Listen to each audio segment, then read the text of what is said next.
बोलिए गजानंद भगवान की जय। बोलिए सद्गुरुदेव भगवान की जय।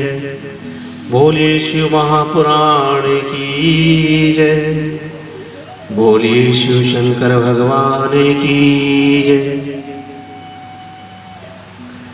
ओम श्री परमात्मने नमः। ओम सद्गुरुदेवाय नमः। ओम श्री मात्र पे चरण कमलभ्यो नमः। ओम शिव महापुराणाय नमः।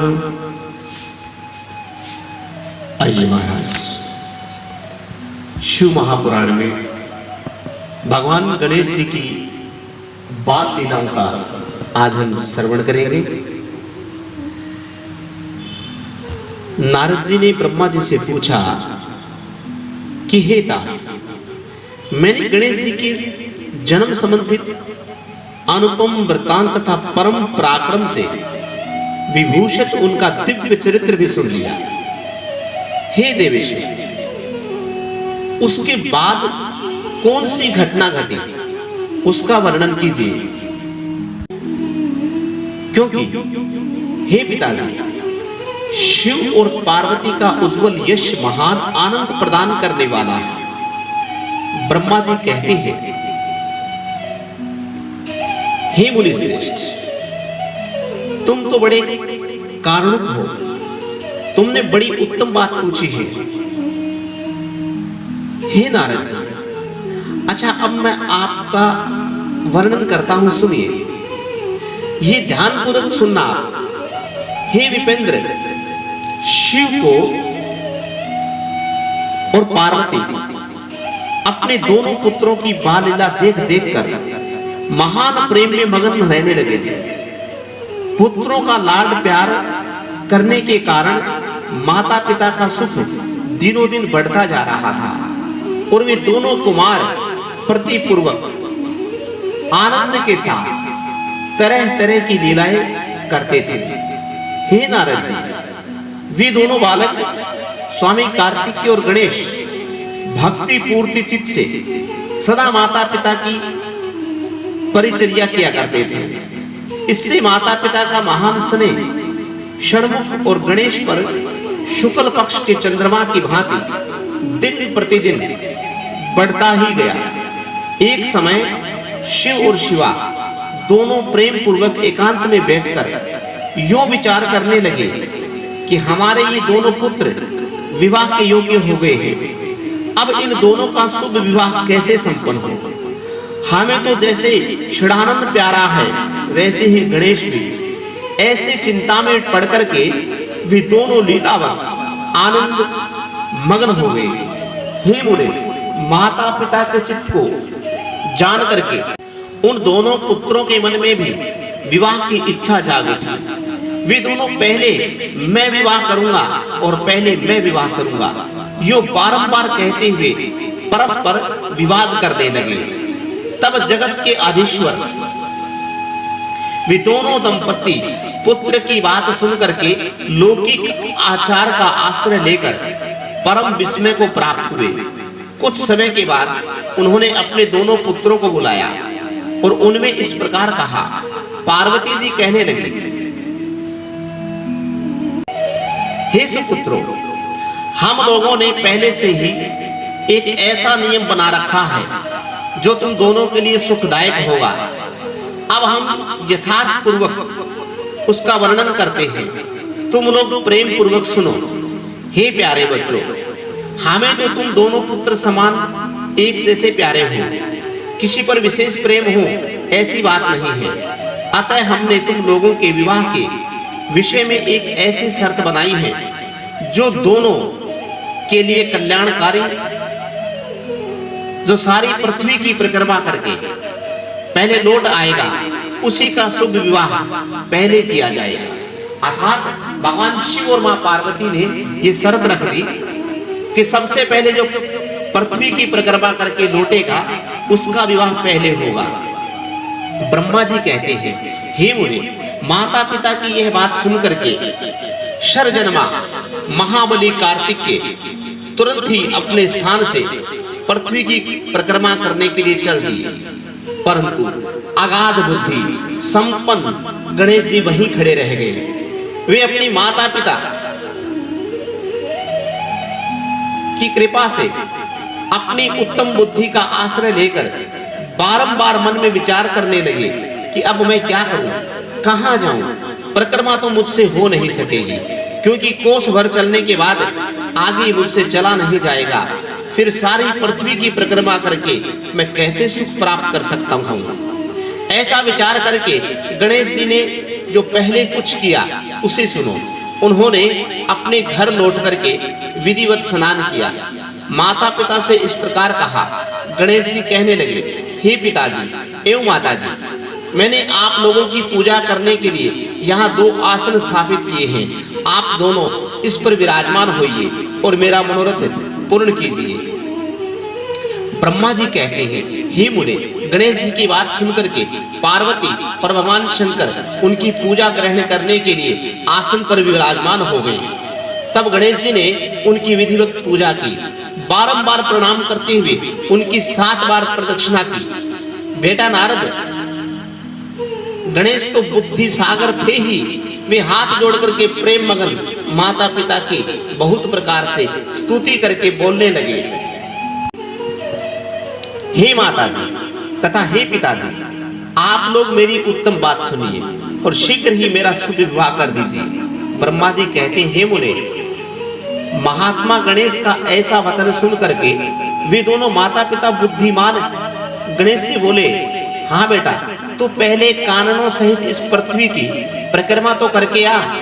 कुमार गया हुआ है, तू भी जा और उससे पहले लौट आ, तब ही तेरा विवाह पहले कर सकते हैं।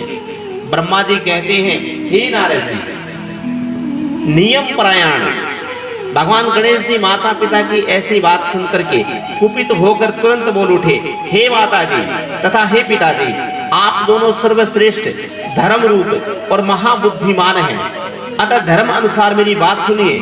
मैंने 7 बार पृथ्वी की परिक्रमा की है, फिर आप लोग ऐसी बात क्यों कर रहे हो। ब्रह्मा जी कहते हैं, हे नारद जी, शिव पार्वती तो बड़े लीलानंदी हुए ठहरे। वे गणेश का कथन सुन करके लौकिक गति का आश्रय लेकर बोले, पुत्र, तूने समुद्र पर्यंत विस्तार वाली बड़े बड़े कारणों से युक्त इस सप्तद्वीप वाली विशाल पृथ्वी की परिक्रमा कब कर ली। ब्रह्मा जी कहते हैं, हे नारद जी, जब भगवान शिव और मां पार्वती ने ऐसा कहा तब उसे सुनकर के महान बुद्धि संपन्न गणेश जी कहने लगे, हे माता जी एवं हे पिताजी, मैंने अपनी बुद्धि से आप दोनों शिव और पार्वती की पूजा करके प्रदक्षिणा की है, अतः मेरी समुद्र पर्यंत पृथ्वी की परिक्रमा पूरी हो गई। धर्म के संग्रहभूत वेद और शास्त्रों में जो ऐसे वचन मिलते हैं वे सत्य है अथवा असत्य है। वे वचन ये है, जो पुत्र माता पिता की पूजा करके उनकी प्रदक्षिणा करता है उसे पृथ्वी परिक्रमा जनित फल शुभ की प्राप्ति होती है। जो माता पिता को घर पर छोड़कर तीर्थ यात्रा के लिए जाता है वह माता पिता की हत्या से मिलने वाले पाप का भागी होता है, क्योंकि पृथ्वी के लिए, पुत्र के लिए माता पिता का चरण सरोज ही महान तीर्थ है। अन्य तीर्थ तो दूर जाने पर प्राप्त होते हैं, परंतु धर्म का साधन भूत यह तीर्थ तो पास में भी सुलभ है। पुत्र के लिए माता पिता और स्त्री के लिए पति, ये दोनों सुंदर तीर्थ घर में ही विराजमान हैं। ऐसा जो वेद शास्त्र निरंतर उद्घोषित करते रहते हैं उसे फिर आप लोग असत्य कर दीजिए, और यदि वह असत्य हो जाएगा तो निसंदेह वेद भी असत्य हो जाएगा और वेद द्वारा वर्णित आपका यह स्वरूप भी झूठा समझा जाएगा। इसीलिए या तो शीघ्र ही मेरा शुभ विवाह कर दीजिए अथवा ये कह दीजिए कि वेद शास्त्र सब झूठे हैं। आप दोनों धर्म स्वरूप हैं, अतः भली भांति विचार करके इन दोनों में जो परम उत्तम प्रतीत हो उसे प्रयत्न पूर्वक कहिए। ब्रह्मा जी कहते हैं, हे नारद जी, तब जो बुद्धिमानों में श्रेष्ठ उत्तम बुद्धि संपन्न तथा महान ज्ञानी वे पार्वती नंदन गणेश इतना कहकर चुप हो गए। उधर से दोनों पति पत्नी जगदीश्वर शिव पार्वती गणेश के वचन सुनकर के परम विस्मित हुए तदंतर वे यथार्थभाषी एवं अद्भुत बुद्धि वाले अपने पुत्र गणेश की प्रशंसा करते हुए कहने लगे, हे बेटा, तू महान आत्म बल से संपन्न है, इसी से तुझमें निर्मल बुद्धि उत्पन्न हुई है। तूने जो बात कही वे बिल्कुल सत्य है, अन्यथा नहीं है। दुख का अवसर आने पर जिसकी बुद्धि विशिष्ट हो जाती है, उसका दुख उसी प्रकार विनिष्ट हो जाता है जैसे सूर्य के उदय होते ही अंधकार। जिसके पास बुद्धि है वही बलवान है, बुद्धिहीन के पास बल कहाँ पुत्र। वेद शास्त्र और पुराणों के बालक के लिए धर्म परायण की जैसी बात कही गई है, वह सब तूने पूरी कर ली। तूने जो बात कही है वह दूसरा कौन कह सकता है। हमने तेरी यह बात मान ली, अब इसके विपरीत नहीं करेंगे। ब्रह्मा जी कहते हैं, यूं कहकर हे नारद जी, उन दोनों ने बुद्धि सागर गणेश जी को संतावना दी और फिर वे उनके विवाह के संबंध में उत्तम विचार करने लगे। इसी समय जब प्रसन्न बुद्धि वाले प्रजापति विश्वरूप को शिवजी के उद्योग का पता चला, तब उस पर विचार करके उन्हें परम सुख प्राप्त हुआ। उन प्रजापति विश्वरूप के दिव्य रूप संपन्न एवं सर्वांग शोभांगना दो सुंदर कन्याएं थी, जिनका नाम था सिद्धि और बुद्धि। भगवान शंकर और गिरिजा के उन दोनों के साथ हर्षपूर्वक गणेश जी का विवाह संस्कार संपन्न किया। उस विवाह के अवसर पर संपूर्ण देवता प्रसन्न होकर पधारे।